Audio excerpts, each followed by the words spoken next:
Hello বন্ধুরা, আশা করি তোমরা সবাই খুব ভালো আছো। Welcome to my channel Dodo's album. আর এখন আমরা আছি রোমানিয়াতে। আর রোমানিয়া থেকে একটা ট্রিপ হয়, সেটা হচ্ছে বুলগেরিয়া যাওয়ার। বুলগেরিয়ার যে নর্থ পার্টটা আছে শুধু সেটাই, বর্ডারের কাছে একদম কাছাকাছি। আর রোমানিয়া আর বুলগেরিয়া যাওয়ার জন্য একটা কানেক্টেড এরকম একটা ব্রিজ আছে, এই ব্রিজটা আমাদেরকে পেরোতে হয়। আর বেশ বড় ব্রিজ। এই দেখো ওখানে দেখতে পাচ্ছ, ওটা হচ্ছে বুলগেরিয়ার ফ্ল্যাগ। বুলগেরিয়া এবছরই ইউরোপের অন্তর্গত হয়েছে, সেই জন্য বর্ডার ওপেন আছে, কোনো রকম বর্ডারে কিছু চেকিং হয়নি। আমরা খুব অনায়াসেই ঢুকে গেলাম রোমানিয়া থেকে বুলগেরিয়াতে। বুলগেরিয়াতে প্রথমেই আমরা ইভানো বলে একটা জায়গাতে গেছিলাম। এই ইভানো হচ্ছে একটা রাজার, তার নাম অনুসারেই এই জায়গাটার নামকরণ করা হয়েছে ইভানো। এই পাহাড়ের উপরে ছিল একটা ছোট্ট মতন মনেস্ট্রি, যেটা আমরা প্রচুর সিঁড়ি উঠে উঠে বেয়ে বেয়ে উপরে উঠেছিলাম। হ্যাঁ, আরেকটা রাস্তা ছিল যে উল্টো দিকে সমতল রাস্তা, যেটা তোমাকে যেতে গেলে মোটামুটি 1.5 থেকে 2 কিলোমিটার মতন হাঁটতে হবে। বাট আমরা যে গাইডটা নিয়েছিলাম, আমাদের গাইডটা বললো যে চলো তোমরা সবাই আশা করি পারবে, বয়স্ক তো কেউ নেই, তো সিঁড়িটা দিয়েই ট্রাই করা যাক। এটা শর্টকাট ছিল, জাস্ট উপরে সিঁড়ি বেয়ে বেয়ে উঠে যেতে হবে।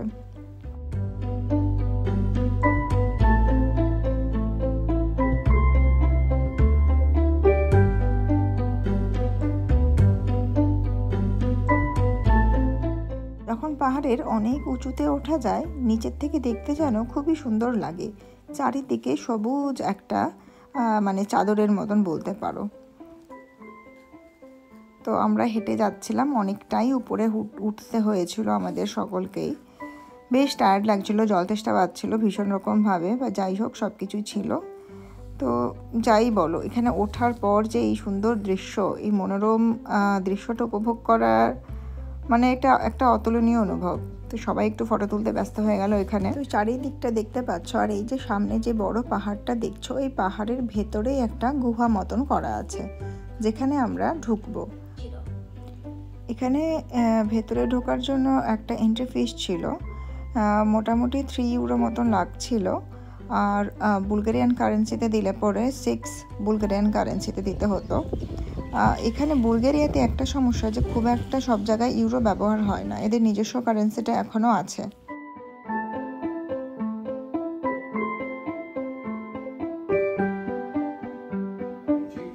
But nobody knows about these paintings. That used to be the altar, and again the entrance used to be in there. And in those times, with all those massive Ottoman invasions, monks, once they were in here, they were just...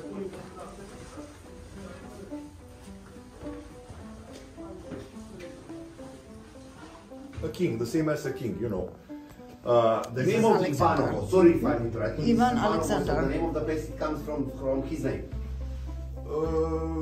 Maybe yes, because there is another Tsar, Tsar Ivan Asen, who built the other churches from it. Both are Ivan. It's supposed, yes, but it's not sure that the name of the village, Ivanovo, it's supposed that it comes from their name. I'm using you for me to learn some more things, so don't be angry. No, it's okay. এখানে গুহার ভেতরে একটা ছোট্ট মতন ফাটল দেখা দিয়েছে, যেটা 1983 থেকে শুরু হয়েছে। তো এখানে মেজার করার জন্য কিছু একটা টেপ দিয়ে লাগিয়ে দিয়েছে, মানে কতদিন অবধি সেফ আছে এখানে আসাটা সেটা জানা নেই। সব থেকে আশ্চর্যের বিষয় হলো, এই যে গুহা চিত্র যেগুলো করা আছে, এগুলো ন্যাচারাল কালার দিয়ে এরা করেছে, আর এখনও এত বছর পরও এগুলো ইনট্যাক্ট আছে। মানে এটা দেখে আমার সত্যি খুবই ভালো লেগেছিল।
ডেস্টিনেশন হচ্ছে একটা ছোট্ট বুলগেরিয়ান ভিলেজ। তো এই ভিলেজে ছিল একটা পাথরে ঘেরা চার্চ, যেটা আমাদের দেখাতে নিয়ে এসেছিল স্পেশালি। আর এখানে একটা ছোট্ট ফাংশন হয়ে থাকে, সেটা মেনলি আমাদের দেখার উদ্দেশ্য। চার্চে ঢোকার মতন কোনো মানসিকতা ছিল না, বেশ একটা কুঁড়ে ঘর টাইপের চার্চ ছিল এখানে। চলো দেখি। And this is very interesting because this is a zodiac with astrological signs. And normally speaking, the idea of religion and the idea of astrology, they don't match together. But inside of the church, you'll see exactly this.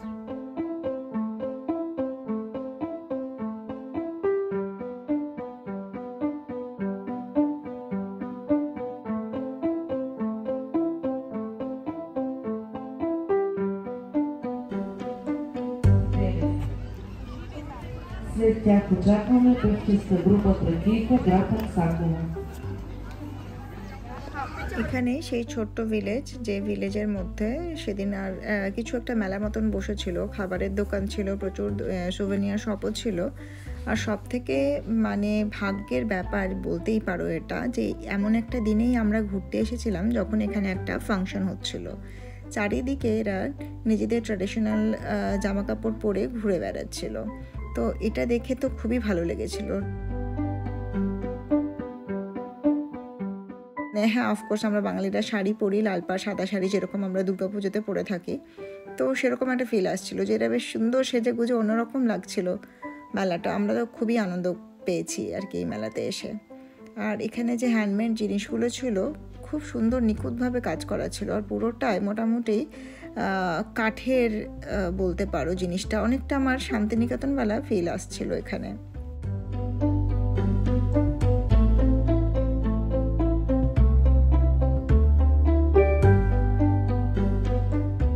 এখন আমরা যাব তারনভ বলে একটা জায়গায়। এখানে একটা old town আছে, আর এখানে আমরা এখন আমাদের লাঞ্চ সারবো। এই যে আমাদের খাবার, আলু আর মাংস, এছাড়া আর কিছুই পাওয়া যায় না।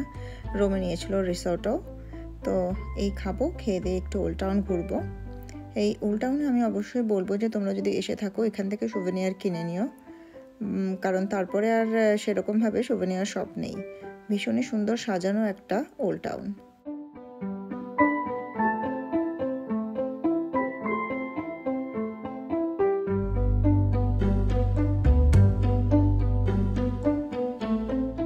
খাওয়া দাওয়া কেনাকাটা সব কিছু ডান। এখন এবার একটু বিকেল গড়িয়ে এসছে, রোদের তাপ একটু কমেছে। আর ওই যে ওপরে দেখতে পাচ্ছ ক্যাসেলটা, এই ক্যাসেলটার নাম হচ্ছে সার্ভেটস ক্যাসেল। এটা এই তারনভ যে জায়গাটা আছে তার মধ্যে ভেলিক্কো বলে একটা পাহাড় আছে, এই পাহাড়ের উপরে এই ক্যাসেলটা। এটার এন্ট্রি ফি হচ্ছে তোমার অনলাইনে দেখাচ্ছে যে 7.50 ইউরো মতন, বাট এখান থেকে যখন আমরা কাটতে গেছিলাম আমাদের 15 ইউরো করে নিয়েছিল, পার হেড 15 ইউরো। তো যাই হোক, এটা এসেছি যখন অফকোর্স যাব, দেখতে বাইরের থেকে খুবই সুন্দর লাগছিল।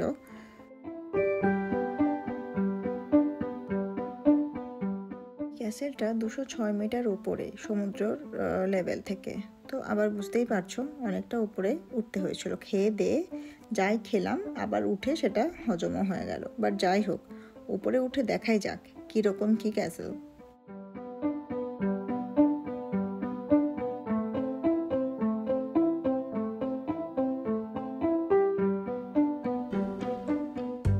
অনেকটা ওঠার পর হাঁপিয়ে গেছিলাম। তো যাই হোক, অলমোস্ট উঠে এসেছি। এখানে উঠেই প্রথমে বিশাল বিশাল 3-4খানা ঘন্টা দেখতে পেলাম। আর চারিপাশে এখনও আরেকটু উঠতে হবে, আর কয়েক ধাপ সিঁড়ি, তারপরেই আমরা পৌঁছে যাব ক্যাসেলের ভেতরে। বাট এটা ক্যাসেলের থেকে মনে হলো অনেকটা চার্চ মতন দেখতে। মানে এখানে জেসাসের ছবি ছিল, আর অনেক রকম এরকম যে পেন্টিংগুলো ছিল দেওয়ালে, মানে ক্যাসেলওয়ালা ফিল আসছিল না। আর যাই হোক, ওরা যখন বলছে ক্যাসেল তাহলে ক্যাসেলই। খুবই ছোট্ট ভেতরটা, বাট ঠান্ডা ছিল, বাইরে এত গরম ছিল বলে ঢুকে ভালোই লাগছিল। একটু বসে জল টল খাওয়া হলো। আর সুন্দরভাবে সাজানো, পেন্টিংগুলো সত্যি অসাধারণ ছিল। খুব একটা বেশি কালার ইউজ করেনি এরা, মানে গ্রে, ব্ল্যাক ও আর ইয়েলো একটা টোন দিয়ে পুরো পেন্টিংটা করা ছিল ভেতরে।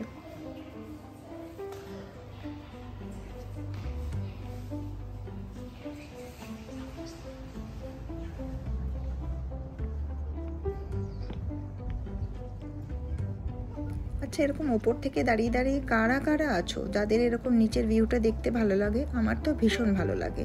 এরকম বেশ অনেক উঁচুতে দাঁড়িয়ে থাকবো, নিচে ছোট্ট ছোট্ট বাড়ি, সবুজে ঘেরা গাছ, পাহাড়, মানে একটা মনোরম দৃশ্য। মানে যে নীল আকাশ, নিচে সবুজ, তার মধ্যে বাড়ি, মানে একটা কন্ট্রাস্ট কালারও তৈরি হয়েছে এর মধ্যে। মানে আমার ভীষণই ভালো লাগে। আমার তো মনে হয় ঘন্টার পর ঘন্টা আমি বসে বসেই কাটিয়ে দিতে পারবো এরকম একটা জায়গায়। আমরা আমাদের আজকের ঘোরা শেষ। আমাদের এটা একটা 12 ঘন্টার ট্যুর ছিল। আমরা সকাল 9টার সময় উঠেছিলাম ওখান থেকে, আর রাত 9টার মধ্যে আমাদের পৌঁছানো প্ল্যান আছে বুকারেস্ট ওল্ড টাউনে। আর এই ট্যুরটা আমরা নিয়েছিলাম গেটেওর গাইড থেকে, যেটা খুবই ভালো ছিল। আমাদের গাইডটা আমাদের সুন্দরভাবে এনে ঘুরিয়ে বুঝিয়ে আবার বাড়িও পৌঁছে দিয়ে গেছে।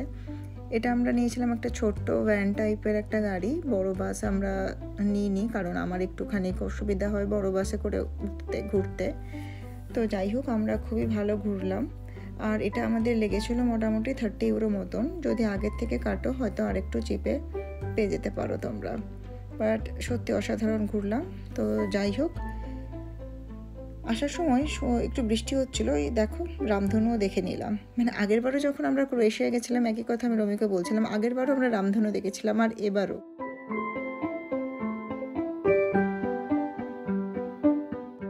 তো এবার আমরা বুলগেরিয়ায় যা যা ফটো তুলেছি সেগুলো দেখতে থাকো। আর ফটো দেখতে দেখতে আমার চ্যানেলকে লাইক করো, বন্ধুদের সাথে শেয়ার করো আর সাবস্ক্রাইব করো। আবার পরের ভিডিওতে তোমাদের সাথে দেখা হবে। ততদিন ভালো থেকো। টাটা।